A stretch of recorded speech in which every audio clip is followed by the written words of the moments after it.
About 5 years ago, my mom started dating a guy she met on a dating site. The part is fine. I had recently started dating the woman who would later become my wife, and we had met online.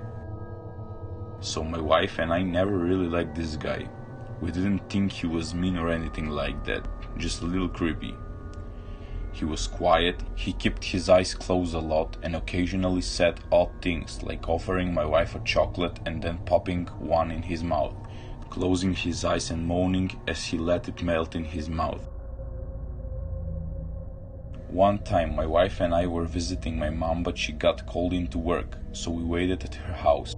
Her boyfriend was over, but he spent the entire several hours just hanging out in her bedroom with the door closed. My wife and I were visiting her for the holidays, and she dropped all of her problems on us, and we listened carefully and told her our opinions and suggested that she would be better off without him. She already had her mind made up though and decided to break up with him on Christmas Eve. We spent the night at my mom's and got up early on Christmas morning to visit my dad at his house. We didn't plan to spend the night at my dad's, but we got snowed in, which was actually a nice Christmas surprise.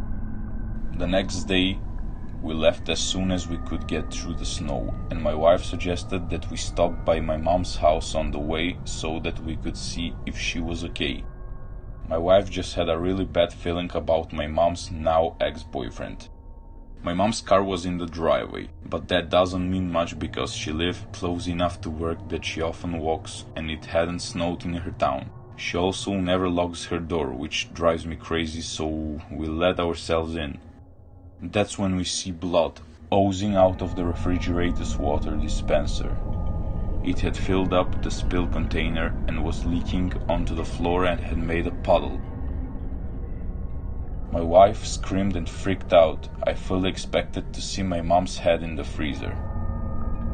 I nervously opened the freezer to find a bag of frozen cherries that had been opened, crammed into the freezer so that it fell onto the ice dispenser and melted.